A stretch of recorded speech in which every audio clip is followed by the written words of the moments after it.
Assalamualaikum warahmatullahi wabarakatuh. Yang saya hormati Ibu dosen mata pelajaran kuliah Bahasa Indonesia, Ibu Hajah Yeti Haryati MPD. Juga yang saya hormati serta saya banggakan semuanya para pemirsa, sahabat-sahabat seperjuangan. Puji sudah sepantasnya terpanjatkan kepada Zat Ilahi Robbi. Syukur selalu terpanjatkan kepada Zat yang Maha Ghafur, Zat yang telah banyak memberikan curahan nikmatnya kepada kita. Di antara nikmat-nikmatnya yang telah diberikan kepada kita yakni nikmat sehat, sehingga dengan kesehatan tersebut kita masih bisa melaksanakan perkuliahan walaupun melalui atau dengan cara online atau daring. Salawat serta salam selalu tercurah limpahkan kepada junjungan alam baginda Nabi besar Muhammad sallallahu alaihi wasallam beserta para keluarganya, para sahabatnya, tabi'in dan tabi'atnya, dan kepada kita selaku umatnya di akhir zaman. Pada hakikatnya manusia merupakan makhluk yang paling sempurna, makhluk yang paling mulia di antara makhluk-makhluk yang lainnya, di antara semua makhluk yang lainnya yang telah diciptakan Tuhan pencipta alam semesta. Kenapa manusia merupakan makhluk yang paling mulia? Kenapa manusia merupakan makhluk yang paling sempurna di antara makhluk-makhluk yang lainnya yang telah diciptakan Allah Subhanahu wa taala? Karena manusia diberikan anugerah oleh Allah Subhanahu wa taala berupa akal pikiran. Sebagaimana firman-Nya dalam Quran surat An-Nahl ayat 78 yang berbunyi, Wallahu akhrajakum min butuni ummahatikum la ta'lamuna syai'a wa ja'ala lakumus sam'a wal absara wal afidah la'allakum tashkurun. Artinya, Allah Subhanahu wa taala telah mengeluarkan kalian dari perut-perut ibu kalian dalam keadaan tidak mengetahui apa-apa. Kemudian Allah Subhanahu wa taala memberikan kepada kalian pendengaran, penglihatan, dan akal pikiran agar kalian semua bersyukur pada Allah Subhanahu wa taala. Beberapa poin yang dapat kita ambil dari sepenggalan ayat tersebut, yakni diantaranya yang pertama, kita manusia dilahirkan ke alam dunia, dilahirkan ke bumi dalam keadaan tidak mengetahui sesuatu apapun. La ta'lamuna syai'a. Kemudian yang kedua, karena manusia dilahirkan ke bumi, dilahirkan ke alam dunia tidak mengetahui apa-apa, maka agar manusia bisa menjadi mengetahui apa-apa, maka Allah Subhanahu wa taala menganugerahkan kepada manusia 3 alat panca indera. Apa? Yaitu as-sam'u penglihatan, al-absar as-sam'u pendengaran, al-absar penglihatan, dan al-afidah akal pikiran. Sehingga dengan 3 anugerah tersebut, 3 panca indera tersebut, manusia yang asalnya tidak mengetahui apa-apa bisa mengetahui apa-apa, bisa menjadi mengetahui sesuatu apapun. Kemudian kita sedikit beranjak ke ranah ilmu bahasa Arab. Dalam ayat tersebut terdapat 3 kata. Yang pertama as-sam'u artinya pendengaran, al-absaru artinya penglihatan, al-afidah artinya akal pikiran. Yang menjadi pembahasan yakni dari setiap masing-masing kata tersebut dan bentuk yang dipakai dari masing-masing kata tersebut. As-sam'u pendengar, as-sam'u bentuknya isim mufrad karena yang artinya satu, karena boleh jadi setiap dari setiap individu manusia dapat mendengarkan sesuatu dari satu sumber suara. Kemudian al-absar bentuknya jamak taksir, yang artinya banyak, karena boleh jadi dari sekian banyak individu manusia dapat melahirkan atau dapat melahirkan berbagai macam cara pandang yang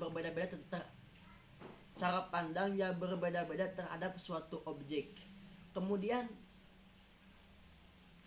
yang ketiga, al-afidah merupakan jamak taksir yang artinya banyak, karena boleh jadi dari sekian banyak individu manusia dari hasil pendengarannya atau penglihatannya melahirkan berbagai macam banyak pendapat yang berbeda-beda dari setiap individu manusia yang lainnya.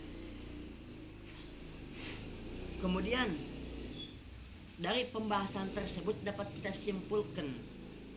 simpulkan bahwa suatu sumber suara yang ditangkap oleh manusia kemudian dicerna olehnya melahirkan berbagai macam pandangan, pemikiran, pendapat yang berbeda-beda di antara individu manusia yang lainnya. Dari pembahasan tersebut, keterkaitan antara pembahasan tersebut dengan judul menjaga keharmonisan, menghilangkan keegoisan diri dalam edukasi adalah yaitu bahwa kita harus menghilangkan keegoisan diri terhadap segala perbedaan dengan menanamkan prinsip toleransi untuk menciptakan harmonisasi dalam lingkungan edukasi. Berbicara masalah edukasi, menurut salah seorang tokoh, edukasi adalah proses pembelajaran yang bertujuan untuk mengembangkan potensi diri pada peserta didik dan mewujudkan proses pembelajaran yang lebih baik. Dapat kita garis bawahi dari definisi tersebut sebagian kalimatnya, yaitu mewujudkan proses pembelajaran yang lebih baik. Bagaimana kita dapat mewujudkan proses pembelajaran yang lebih baik? Ya, ini dilihat dari lingkungannya. Apabila lingkungan pembelajaran tersebut tercipta banyak keharmonisan yang baik, maka proses pembelajaran akan terwujud menjadi lebih baik. Kemudian contoh ketika di kelas seorang guru menjelaskan suatu materi pembelajaran kepada sekian banyak muridnya. Kemudian setiap individu murid tersebut, sekian banyak murid tersebut mendengarkan, menyimak apa yang disampaikan oleh guru tersebut. Kemudian guru tersebut memerintahkan kepada murid-muridnya untuk mendiskusikan apa yang telah disampaikan oleh gurunya tersebut. Tentu ketika diskusi berlangsung akan banyak menciptakan pendapat atau cara pandang yang berbeda-beda dari setiap individu murid tersebut terhadap apa yang telah didengarkan dari apa yang telah disampaikan oleh gurunya tersebut. Nah, itu merupakan salah satu contoh atau pembahasan makna tersirat dari kata as-sam'u, al-absar, dan al-afidah. Sebenarnya banyak cara menghilangkan sifat egois dan menciptakan keharmonisan dalam diri di dalam lingkungan edukasi atau di dalam lingkungan kelas ketika sedang berlangsungnya pembelajaran. Yakni diantaranya yang pertama, menghargai sesama dengan cara bersikap toleransi terhadap segala perbedaan yang ada. Yang kedua, tidak hanya mementingkan diri sendiri dalam kemajuan akademik, akan tetapi mementingkan yang lainnya juga, mementingkan teman-teman kita yang membutuhkan bantuan kita dalam rangka untuk memajukan